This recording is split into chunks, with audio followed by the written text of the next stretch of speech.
Some of this may sound outrageous and crazy, but I mean some elements are reflected in the conclusions of the technical analysis as well. 9 regions, each with a different mix of renewable energy, but each with a deliberate and distinctly different emphasis on the sort of renewable energy that takes the largest share. A transmission grid currently, and an enhanced transmission grid which actually allows different parts of Europe to benefit from other parts of this effort. Of course, that network could turn into the 21st century symbol of what the 1950s symbol once was in terms of hope. It kind of could play every level of European propaganda. But how does it work for real? This is the current European energy grid. Linked to the sources of power, mainly fossil fuel sources. This is a kind of grid that prioritizes parts of that infrastructure, upgrades them into a kind of primary network, a secondary network which connects that network, primary network, to power sources, and then a kind of an array of new power sources, most of which are renewable. The nice thing about it is that the whole thing towards renewable energy could almost embody an invisible revolution, where everything changes and nothing changes at the same time. As the performance of renewable energy sources continues to rise and their price continues to drop, of course they will have an ever larger share in Europe's energy provision, and even allow a situation that Europe's energy demand can still relatively grow as it would to 2050. Part of our proposal was that, of course, the part of the infrastructure for which there will be not that more of an intensive use will be subject to a future industrial heresy policy, which may even be extended to coal plants which are currently being planned but not yet built.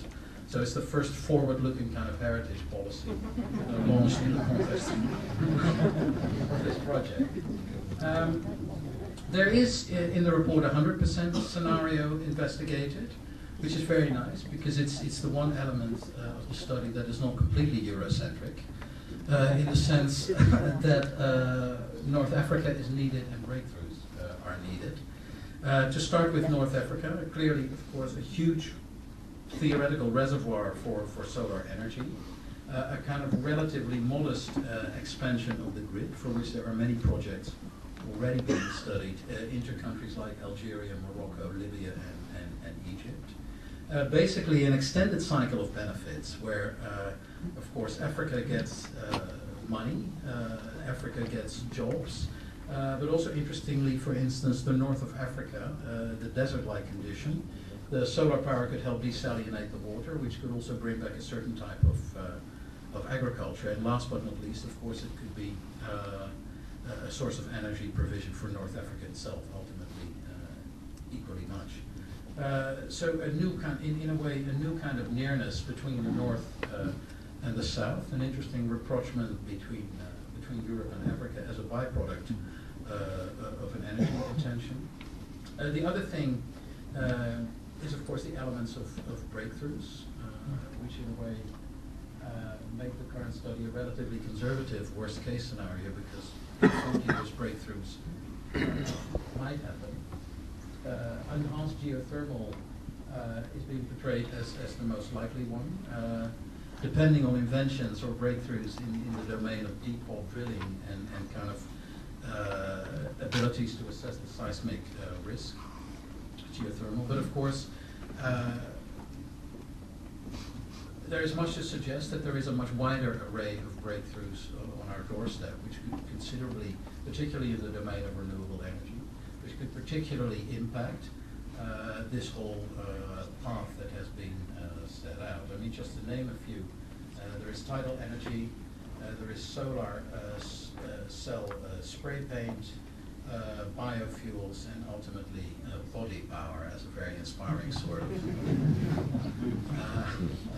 energy. How will 2050 look like? Maybe the most revolutionary insight of this study, that 2050 may look like today. That the most shocking part of the findings is actually how incredibly unshocking it is. Everything that moves is the same, and it still moves. only the things that make the things move have all completely changed. So it's a situation where everything changes, and at the same time nothing changes, which for an architect is a very, very weird insight, I can. The last thing I would like to show is a little film we've made. Actually, it's a forward-ticking clock about how all of this may happen.